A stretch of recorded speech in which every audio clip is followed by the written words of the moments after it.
I'm crying out in this valley, crying out, oh, change me. My name is Melanie Fields, and this is my wonderful husband, Roy Fields. And we have been married for 6 years, and we met in Florida. I lived most of my life all around the U.S., and he lived his life in Binghamton, New York. And we just met by a supernatural encounter in Florida. But I was raised a military child all my life. I've been in so many states, I don't even have a hometown anymore. And we just settled down in Florida, in a place called Niceville, Florida. And I was a pretty good girl, probably most of my life. The only problem was I wasn't too happy with the church I was in at the time. And as I grew up as a child, I would tell a lot of people about the Lord, but everybody kind of thought that I was crazy. So I ended up not having a lot of friends. And as I got a little bit older in high school, I started realizing that it wasn't that much fun to live for the Lord if nobody liked you, and you didn't have it. They seemed to have a good time, and I didn't. And I think a lot of what happened in the beginning is I didn't have a real relationship with God. I didn't really know Jesus personally. I just did what everybody thought was right and wrong, and made sure everybody thought that I was doing the right thing. And as I grew up, I began to get into the world and get into the things of the world. I started partying probably when I was about 17, and just got heavy into drugs and having boyfriends, and would do a lot of drinking. I got hours and hours of just drinking, doing acid, doing marijuana, whatever you could think of. I'm sure y'all are pretty familiar with that whole line of drugs that is out there. And it was rampant in the high school. Kids were on it.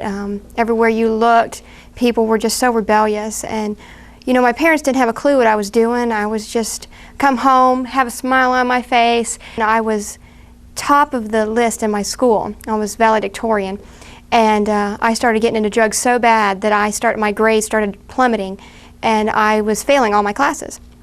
And then I went out on a date with this young gentleman who asked me out, and I didn't know that he'd been drinking that night. And I said, "Well, you're not going to make me wear my seatbelt, are you?" And he said, "No, that you don't have to. You're not in your parents' house," because I was so tired of being under rules and regulations.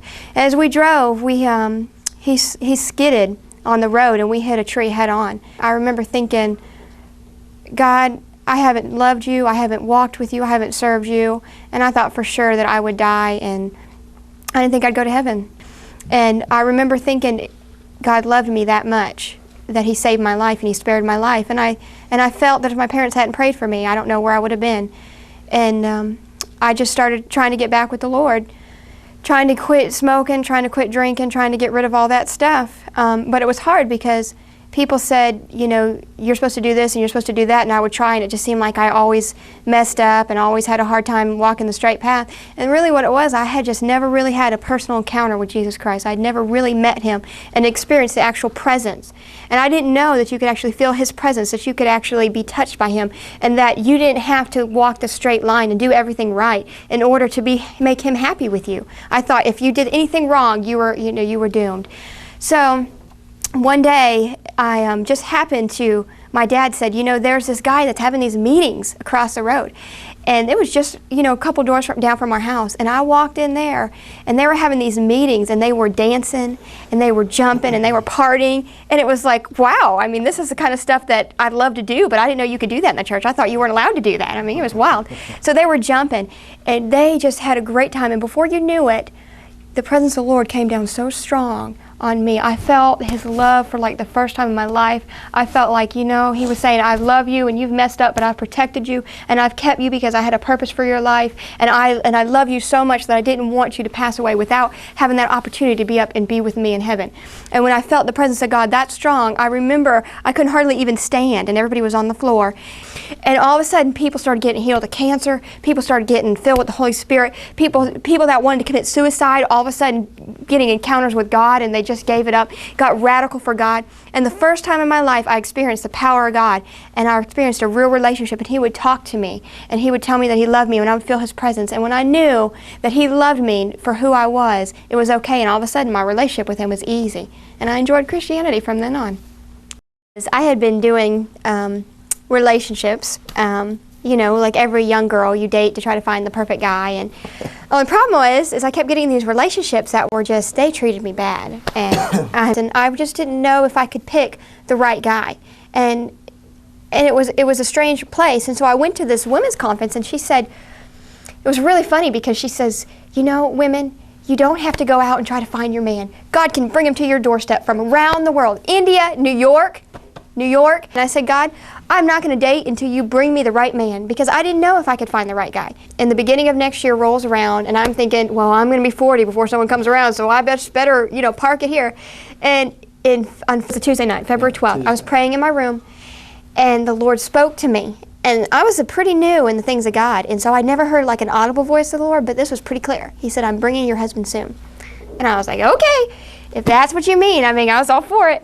That Tuesday, I made my decision to leave New York and go to Florida, which is the day that she prayed. So he was leaving New York to come to Florida the same day, night, that Lord spoke to me and said, I'm bringing your husband soon. And you know, I was like, okay, if that was God, that was God. If not. That was February. In April that year, I met him. And I was, you know, no dating, and I was really strict, and I'd already had several guys trying to get me to, you know, have a relationship, even Christian guys. Which picks up the story of how I met Melanie. I quit all my drinking, I quit all my smoking, cold turkey, just like that. Just stopped immediately, and I said, I am done with this life. I'm going to start living for Christ, and I don't care if it's for a church or if it's in the world, I'm just going to live for Jesus. And I went down, I began to have an intimate relationship with him when I went down to Florida in the South. And so I'm excited now. I've got this new life after God. You know, nothing's really changed except for the fact that I've moved from New York to another place. But see, my heart changed. And I was very hungry for the things of God. Extremely hungry for the things of God. When I came to Florida, I was not looking for a relationship. I was going to give relationships just a park. You know, just settle down and chill out. Don't go after a girl. Go after God. And that's what I did. Well, man, 2 months later, I go to this church 30 minutes away, okay? Just at the same place that she was talking about in her testimony. And I'll tell you what, it was incredible. The presence of the Lord was there. People were jumping around, then people were laid out and everything. And she was doing a human video across the floor. Of course, it wasn't the content of the video that struck my pose to look towards this way. It was her. And I was kind of distracted. And so I was sitting up against the wall, and I was just kidding with the Lord. Now you got to understand, this is 3 months later, okay? This isn't like the first day I arrived in Florida. This is 3 months later. I had a relationship with the Lord, and I was just kidding with him. And I said, Lord, you know, I think I'd like to meet her. You know, why don't you have her come to my church Sunday? She didn't even go to my church. You follow me? She went to another church. And so I just let that go. I didn't even introduce myself to her. So Sunday morning, I get up on the stage, and I grab a guitar, and I'm playing my guitar, and who walks in? Melanie. With her mother.